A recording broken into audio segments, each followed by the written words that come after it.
Greg's treatment. Rachel Hepworth has been following his story. We first met Greg just before Christmas, a time he wanted to be as magical and normal as possible for his two little daughters. It's not been easy. You find yourself saying, oh, well, how long have I got? You know, and then that's now like the defining moment in my life up to this point, apart from the birth of my kids. The NHS says there's little more they can do for him, but Greg's positive outlook and creative spirit have prompted a staggering response. More than £150,000 has been raised towards life-saving treatment abroad. It's the weirdest situation to have something so harrowing happening, but on the flip side of that, we have seen the very best in people. So much love thrown our way, and to see people reconnect over the years has been so wonderful. Put your hand on my shoulder. The 39-year-old is now undergoing chemotherapy, too ill to be involved in tomorrow night's fundraiser. But 2 weeks ago, he joined band members as they rehearsed. For his brother, standing on stage without him will be emotional. It does feel like we're strapped into like a roller coaster we can't get off. Like in and amongst this horrible situation we're in, there has been this immeasurable beauty. And me and Greg have had moments where we've felt so alive. I think it pushes you into being here, right now in the moment. Friends from the music industry too have overwhelmed them with generosity, donating items for an online auction. And the things that they have given us are unbelievable. A platinum signed disc from Coldplay, full drum kit from Franz Ferdinand, signed guitars from Craig David, from Scouting for Girls, Snow Patrol. It's just overwhelming.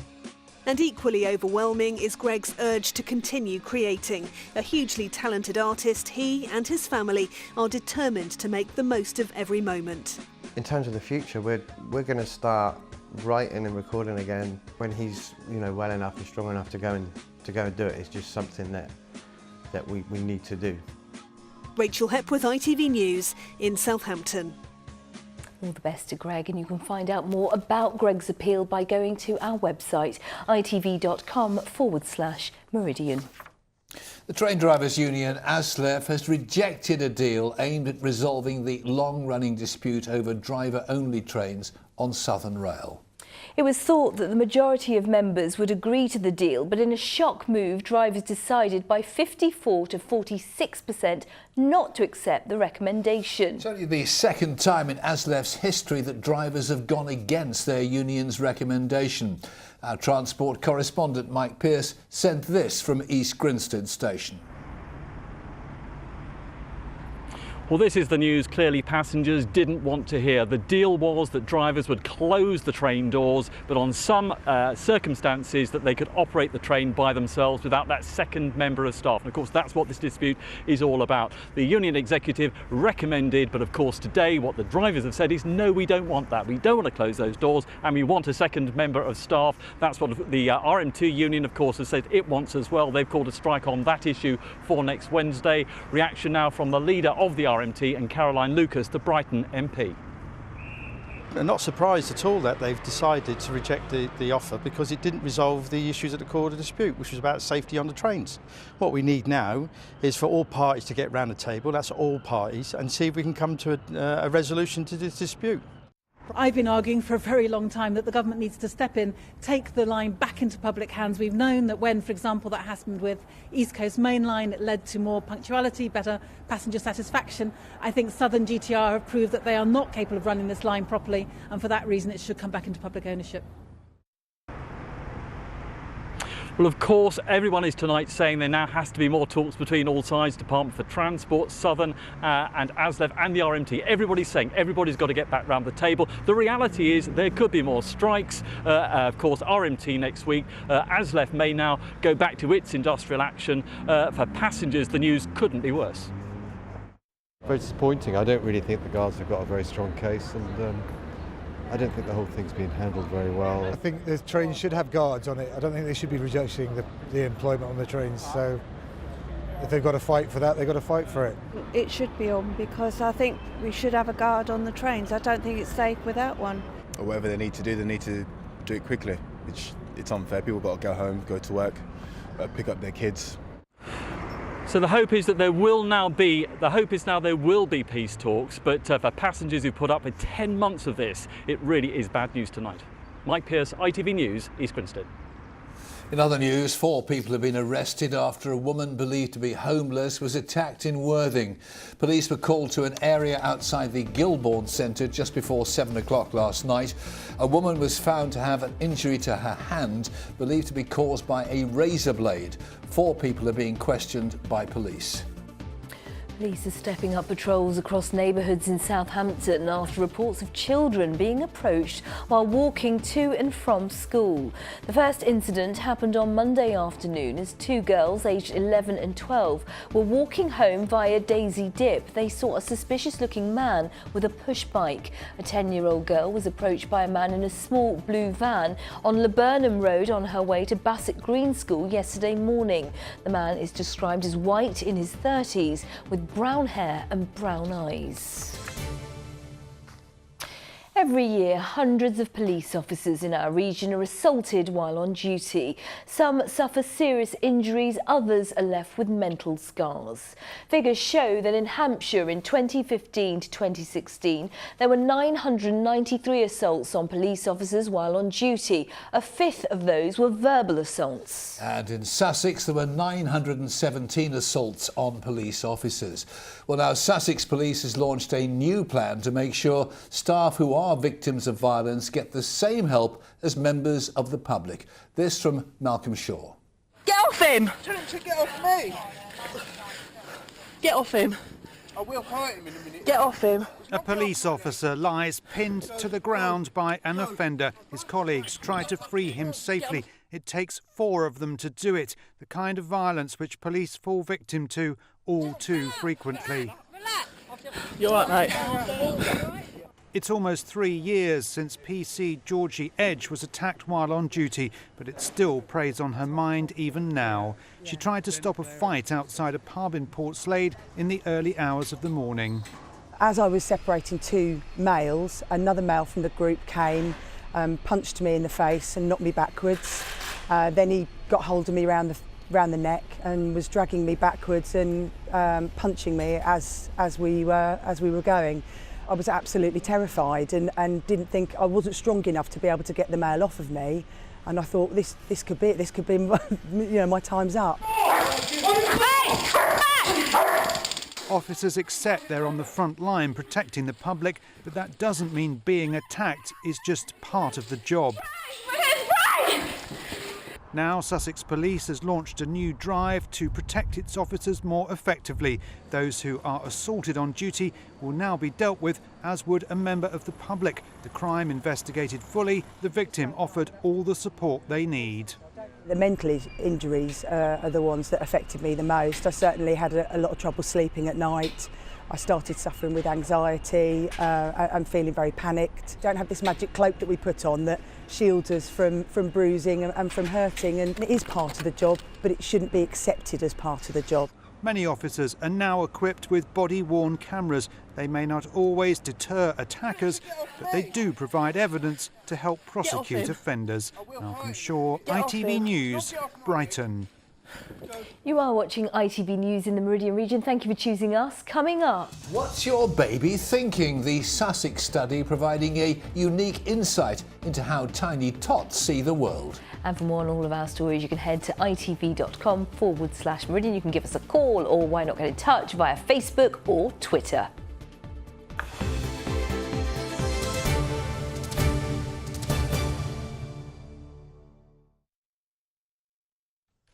More news now from around our region, and council taxpayers in Hampshire face a 5% rise after councillors approve next year's budget. The county council is partway through plans to save £98 million. Among the savings, schemes to keep disabled people in their own homes for longer. Politicians say they're protecting vital services while keeping costs low, but opponents disagree. We haven't slashed any services. We have carefully managed our services, and in fact today we made no proposals to cut any services at all, unlike some authorities. We're keeping all our libraries open. We're providing still one of the best children's services in the country, best adult services. We've put £10 million extra into our Operation Resilience to deal with roads. So it's not a slash and burn. The Meals on Wheels cost is going up for residents by £237 a year, and that's in addition to their council tax. Youth services pretty well wiped out. Children's centres, 71 out of 83 closed by this administration. Threats to close household waste recycling centres. The mobile library service axed. On and on and on, at the same time as people are being asked to pay more. Plans to turn the former Dorchester prison into new homes have been approved. The revised application includes proposals for 185 houses and flats. Developer City and Country says it's worked closely with the local council and residents to address concerns over the impact on neighbouring properties and the character of the Victorian buildings. The prison closed in December 2013. Now, it used to be that once you hit 18, you'd be on your way to moving out of your parents' house. But it's very different for today's young adults, with a quarter of 20 to 34-year-olds still living at home. The Tonight programme here on ITV at 7:30 will be exploring why so many parents are having to help out their cash-strapped children with the so-called Bank of Mum and Dad. With more, Lauren Hall. There's a bank out there which is bailing out the younger generation. Only you won't find it on the high street. Its transactions happen in homes up and down the country. For this is the Bank of Mum and Dad. I live here rent-free, all my food is free. Even if they are your parents, you can't not feel like you're in some way burdening them. Jess Jones moved back home after graduating from university. She's not alone. Latest figures show a quarter of 20 to 34-year-olds are still living with their parents. Amongst my friends, it's very common. We're all kind of struggling to see how we would be able to move out in the near future. It's becoming more difficult to get onto the property ladder, as Aaron Beadle knows only too well. My wage isn't bad, but nowhere near enough for getting a deposit for a house. It's why many turn to the Bank of Mum and Dad, or even the Bank of Nan and Grandad. This is Doreen, Aaron's grandmother. She's released equity on her house to help him and his family put down a deposit on a new build property. I can see how happy it's made Aaron to get the house and live in it while I'm still here to see it all. For many, though, there's a limit to the financial help they can get from family members. Add to that the amount of debt they're likely to have if they've recently graduated. Take Claudia, who graduated from the University of Brighton last year. Her dad was shocked to discover the scale of her student debt, totalling £43,000. We need to make it affordable for young people to go to university without tying themselves up in debt for all of their working lives. He's started a campaign and believes his generation could do more to help the situation.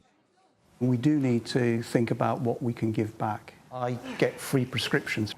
I don't need them. I'm about to get a free winter fuel allowance. I don't need it. These benefits need to be means tested, and we need to start to have a debate about how that could happen. For now, though, it seems the Bank of Mum and Dad is here to stay. And this is one financial institution that will continue to pay out. Lauren Hall, ITV News. Well, reaction now from Adam Shaw about his programme, The Bank of Mum and Dad. Adam, 1 in 4 people aged between 20 and 34 still living at home. Do the majority have genuine financial reasons for being there, or is it a nice, cheap way of avoiding responsibility? Well, I think for most people it is actually something that they have to do because the evidence is that they just can't afford to be independent. So clearly some people may want to move back home, but I think the vast majority don't. It's called the boomerang generation because they sort of left home often to go to college and just find that they no longer can live independently, and it is finances which are driving them back to the family home. And talking of finances, you asked the question, how much is it costing the Bank of Mum and Dad? How much is it? Last year, the estimate is that friends and family supported the younger generation by the tune of £5 billion last year. Now, that would make the Bank of Mum and Dad one of the 5 biggest lenders in this country. It's a very substantial sum of money. It's extraordinary. Is this the reason or the main reason why so many older people are having to work well beyond retirement age? I think actually it's more complicated than that, but this is certainly an element of that. People who really felt that they've, put a lot of money, time into their children and sort of then let them out the door to flourish are finding that, well, their own plans are now having to be put on hold at a time of their own life when they thought, well, we're now independent, we can go off and travel, we can sit at home. No. They're having to supply finances for their children and sometimes their grandchildren, so it's affecting them as well. Fairly briefly, young people then pessimistic about the future and a situation that probably won't get better. It probably won't get better anytime soon. Interest rates are very low at the moment. They're probably only going to go higher, so financial problems could well be with us for many years to come. Back at Mum and Dad, ITV's Tonight programme at 7:30. Good to talk to you, Adam. Thank you very much indeed. Thank you. Well, this is a topic that's got you talking. Plenty of views on our Facebook page. Let's start with Michelle Clark from Portsmouth. Michelle says, my 25-year-old son still lives at home. He doesn't earn anywhere near enough to buy his own place. When I was his age, I was married and living in our first home. Yes, Karen Lewis from the New Forest says, I have a 23-year-old and a 28-year-old at home. Both of them are working, but renting is far too expensive and a mortgage is out of the question with the wages they earn. Leslie Harris from Portsmouth writes, I don't think it's ever been easy. I married in 1966. My husband's wage was £5 per week, which paid for the rent for our bedsit. We lived solely on my £6 a week. It was hard. Thank you for getting in touch. Now, it's been dubbed a hearing aid for the eyes, the new technology which experts say is helping to improve the quality of life for people who are either blind or partially sighted. Yes, the tiny device called Orcam converts text from things like letters and bank statements into audio, so its users can literally hear the written word. And tonight there are calls from one mother who's just started using it for NHS funding so others can benefit too. Matt Price has the story. Buff Tappenden Rowell is gradually losing her sight. A tumour known as an optic nerve glioma means she's unable to see little more than colours and shapes. It's growing right where the optic nerves cross, and that tumour is stopping the electrical messages getting from my eyes to my brain. The picture on the left shows how Buff might see this vase of flowers compared to someone with correct vision. Her condition makes recognising friends' faces or even reading letters almost impossible. And then it clips on, there's a mount. But now new technology is giving back her independence. A word from our new Volunteer and Activities Coordinator. Orcam can scan a page of text before discreetly reading it out loud. For people with a visual impairment, just to enable them to be able to read their personal letters, private documents. It gives them that little bit of independence back.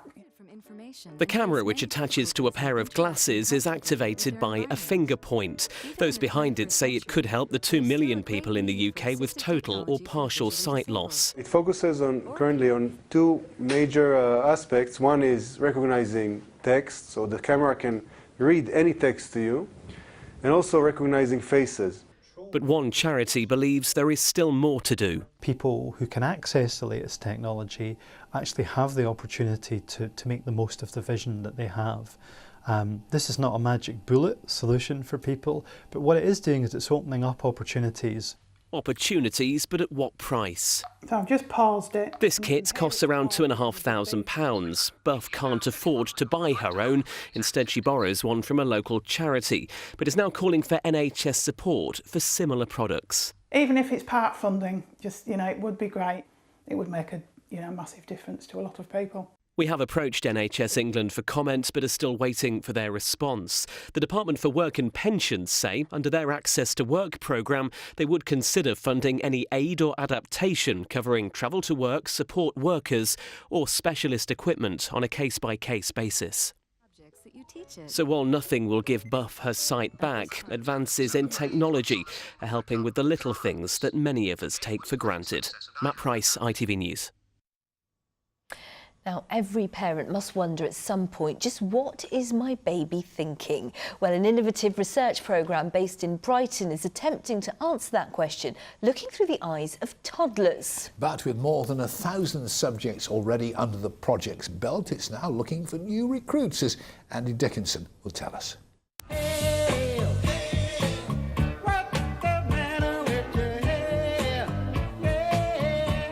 They call it the Baby Lab, where researchers study tiny tots to develop a better understanding of how our brains work. In this case, using eye tracking technology to see how we begin to compartmentalise colours. We're really interested in understanding how babies see the world and how it compares to the way that adults see the world. And then we can better understand what the world looks like to a baby, which will help us understand, well, what do they come pre-packaged with? How do they learn about the world? How do they learn to get on in it? Strapped into a hot seat for just a few minutes, the children are monitored while shown short bursts of colours, offering a unique insight into their development.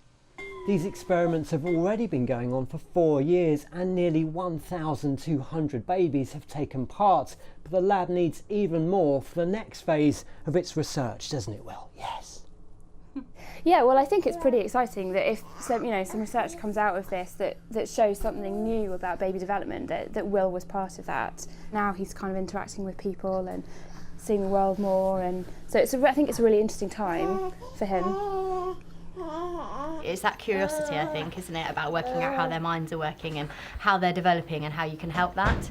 So yes, that's a big part of it, definitely.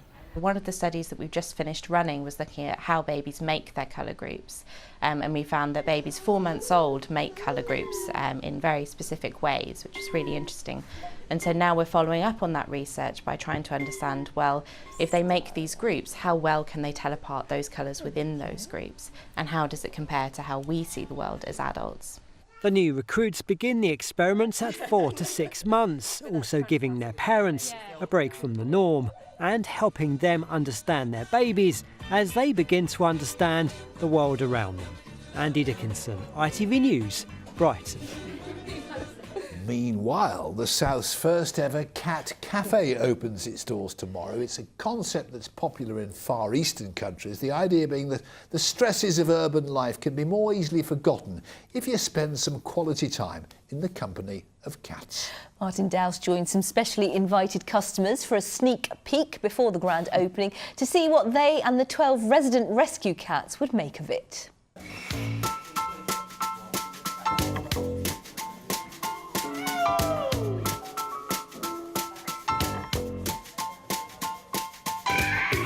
Coffee, cake, conversation, cats.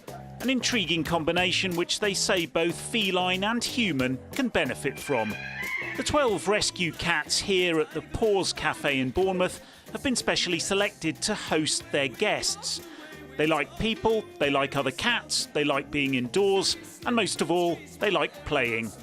I think if you're a cat person, you like cats, then I think you're quite comfortable with sharing your space with them. So yeah, I think that's all right. And yeah, seeing them here today, they're all happy, and yeah, I think it's great.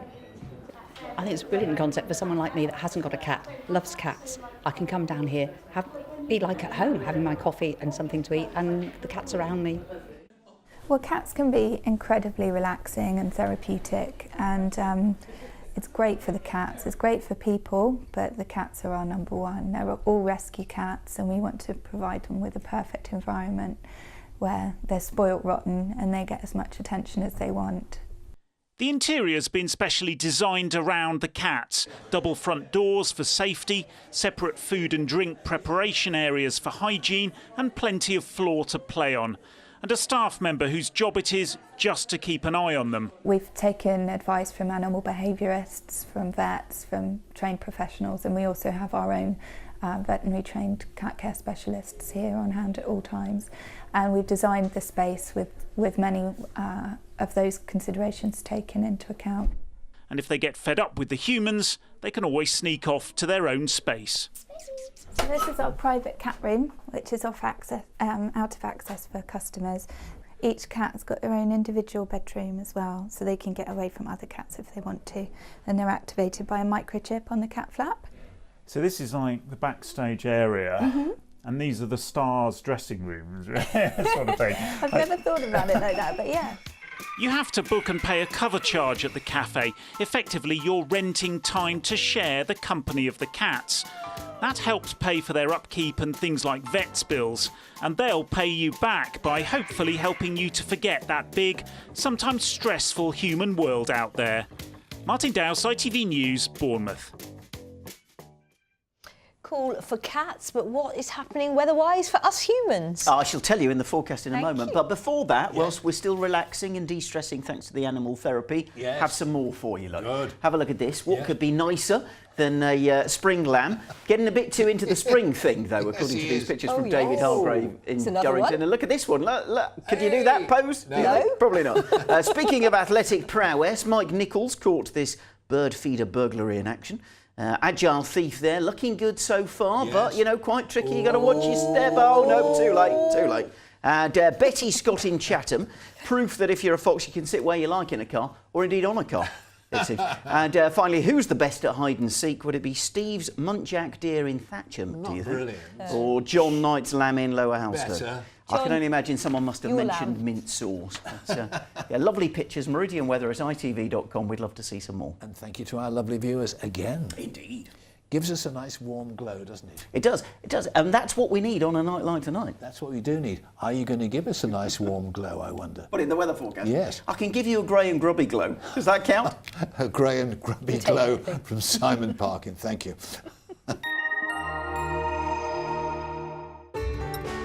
From blizzards to pool, driving through Europe. Eurotunnel the Shuttle sponsors ITV Meridian weather. Now, we were discussing last night how pretty mist and fog can be in a picture. Also makes some of our landmarks across the region look particularly stunning too. This was first thing this morning at Corfe Castle, and thanks to Paul DeMarco for nipping out with his camera to take the picture. It's going to be a similar sort of thing tomorrow because, again, we're going to see the gloom descend on us overnight tonight. But the general plan is good in that we've got mild temperatures for the next few days. You can see compared to Europe, actually, we're going to be a little ahead of some of our European counterparts with temperatures up into double figures, and that mild air is going to stick with us as we move into next week too. So certainly a spring-like feel to things, but there will still be the mist and the murk. A little bit of rain towards the north of the region as we head through this evening and overnight. A lot of dry weather, that rain light and patchy for the most part, but we are seeing the mist and fog develop again. Fairly thick in places. Temperatures, well, mild enough to stop any frost from being an issue. 5 or 6 the overnight low, so it will be a bit gloomy first thing tomorrow morning. Any early dampness is going to disappear fairly quickly. Again, we'll see that mist and fog lift, but there'll be a fair bit of cloud around tomorrow. Still some bright spells once we get into the afternoon, but certainly more in the way of grey sky than blue. Temperatures, though, still doing quite nicely. 11 is 52 in Fahrenheit, with those winds staying light too. As for your high tide times, well, you can see in Portsmouth around 3:20 in the morning, then 3:30 come the afternoon, and then another murky night with the hill fog and the mist to take us into Saturday. Saturday, another grey start, similar sort of day, patchy cloud, but there will be some bright spells too. Eurotunnel the Shuttle sponsors ITV Meridian weather. And in just a moment, we've got the ITV Evening News with Mary Nightingale. Sangeeta Scott, Outlet News. Make sure you join her if you can. But for now, from the team here at ITV Meridian, thanks for watching. Take care. See you later. Bye-bye.